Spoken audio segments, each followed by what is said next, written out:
You spent a lot of time with the Border Patrol, Rob. Tell me about it.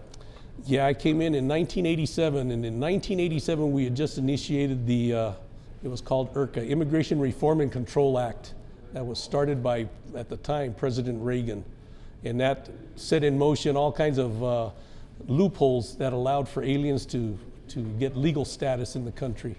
And it was actually giving, there was a pathway to legal status in the country. And needless to say, there was a mass exodus out of Mexico coming to the U.S., trying to establish every alien that was coming in wanted to get set up, get their time, be able to show that they were legitimately working in the United States so that at some point in the future they could apply under that IRCA status update. Worse then or now? Worse now, by far. Yeah, now the guys who are still working, my coworkers that I see on a regular basis, are morale's at an all-time low. We're sending more and more of our agents and our manpower down the road to El Paso, where they got the central processing facility, and that's where they got to do the processing of all the, in the Border Patrol you got Mexicans and then you got OTMs, other than Mexican. And right now all we're getting are OTMs, and that has changed the way we got to do business, because these guys are eligible and of course want to take full advantage of their OTM status. There's all these asylum-seeking opportunities available to them. So you've seen a lot in this area. I want to cut right to the chase, because you shared a story with me off air. You are, I believe it was overnight, and you and a partner, you are at a checkpoint. Holy mackerel! Give that story. Yeah, it was many years ago, either 91 or 92, and we had a Border Patrol checkpoint set up on Highway 26 between here and Hatch. And out in the middle of nowhere, just two guys sitting there with what we called the ice cream truck with all the signs and the flashing lights. We had a checkpoint set up, and a vehicle pulls up 3 or 4 o'clock in the morning, and we get conflicting answers from the driver and the passengers to where they're coming from and where they're going, which leads us to secondary the vehicle. And I'm talking to the driver, and I'm keeping them contained in the cab of the truck while my partner's looking around at the tailgate, drops the tailgate, starts looking at a difference in the floor of the truck and the bed of the truck, and really quickly realizes there's a trap door here. So we take these guys out, secure them in a vehicle, and then we find the trap door and find that whole compartment was filled with cocaine, not marijuana. It was not uncommon to find a hidden compartment filled with marijuana, but on this occasion, it was cocaine. So needless to say, the hair on the back of our neck stood up. We got our shotguns out of the vehicle, and we called for some backup to get out there. We assumed that much of a load of cocaine would have an escort vehicle, and there'd be somebody coming up behind them or somebody that should have been up in front of them to tell them there's a checkpoint, turn around.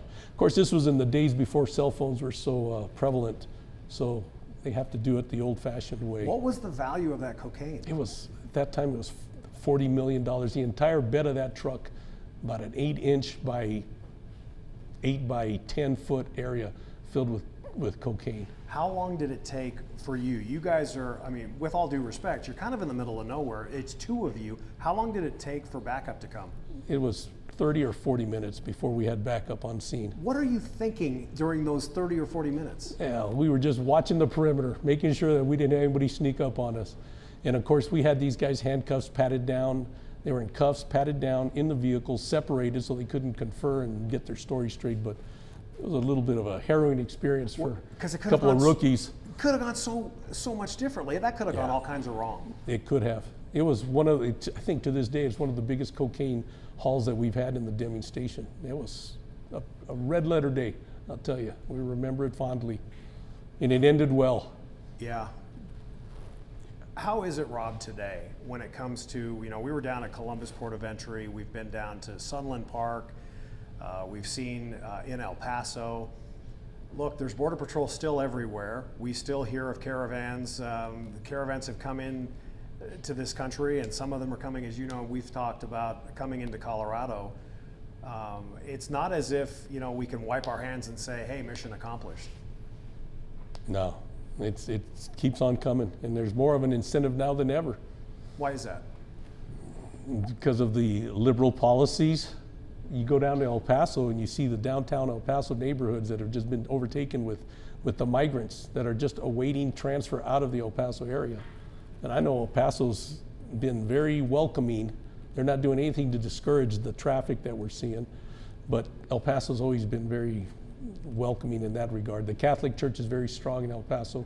Catholic Church is very strong out here in New Mexico too, but I think they know better than to be as vocal as they are in El Paso. El Paso's really encouraging the Catholic population there to do what you got to do, make sacrifices to welcome these poor migrants who are coming through. So there is definitely an incentive. Finally, as we wrap up with you, your career, you're not that far out from retirement, and you dedicated a lot of your adult life to, you served this country. You were in very dangerous situations at times. You're doing what you're sworn to do and uphold the Constitution.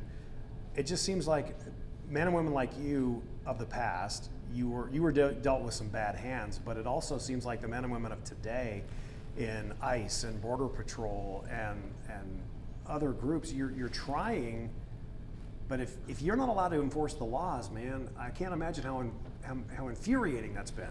Yeah, it's a good time to be out. I'm on the outside looking in and don't miss those days. I know morale's at an all-time low.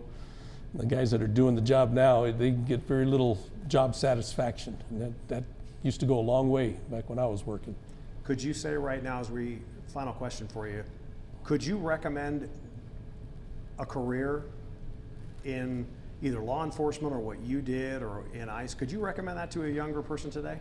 Yeah, not unless all the other options are shot. My own kid wanted to grow up to be a Border Patrol agent, and I think about 10 years ago I started steering him away from that. Said, get a degree in engineering, take another path, get us to Mars, and that's what he's doing. I'm glad. Is that sad for you though, kind of? A little bit. Yeah. Actually, my old man was in the Border Patrol.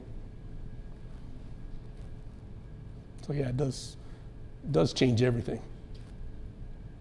I thank you. You bet. Thank you. Good talking to you.